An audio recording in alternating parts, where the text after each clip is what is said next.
and kind of took it and did what you want any director to do, which is basically just make it his own and honor what we wrote, and I think, made a really special film. So. Yeah, and I was just going to ask you about Greg. He just seemed like the perfect director for this film in that I think about the TV shows he's worked on, Brothers and Sisters and Everwood, and some favorites of mine that I still rewatch. It's got that similar kind of tone of being serious, like you're talking about, with a lot of comedy in it. Yeah. No, we were thrilled when he came on board, and as Ian said, that the combination of people that make it what it is today wouldn't have existed 8 years ago. Yeah. So, to wait was a very good thing. We're thrilled with all of it. Yeah, Greg really, it was always a very personal film script for us, and I think we just feel lucky that it became a special movie for Greg too, and I think that's what he delivered. So, any favorite scenes for either of you? What's your favorite scene that?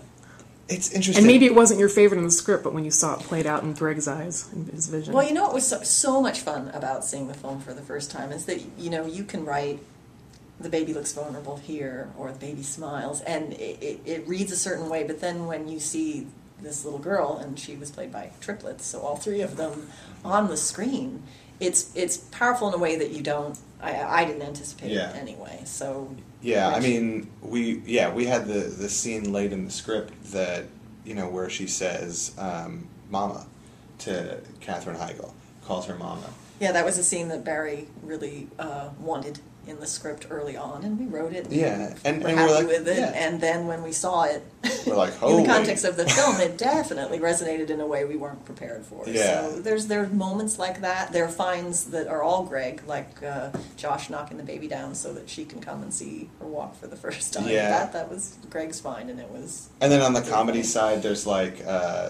One that was ours was the grandfather and the tube getting pulled out of his nose. I was very pleased with how that came out. He did a very nice job with that scene. That was basically exactly how we had it pictured. So and the opening date scene I like a lot, but that's I'm biased. Yeah. That comes from my own personal life. My single life, I was Messer. Does it really? Yeah, it does. I was Messer in that scene. I wasn't as brave as he was to just call it like he saw it. Clearly this is not going to be a good thing, so why don't we just not go? I went to dinner, but I was like, file that away.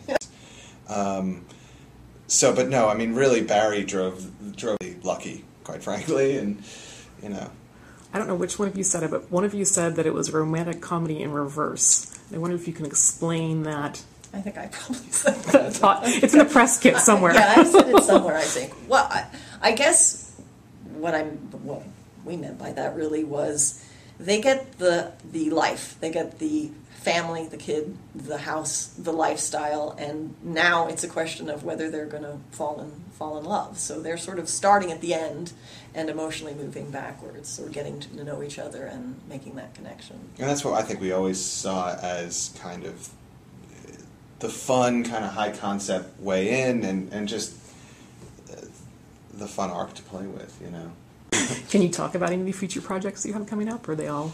Well, we're working on a spec script right now that we will not divulge the concept of, but similar in tone to Life as We Know It, although no one dies, which our agents are very excited about. Yay, no one dies in this one.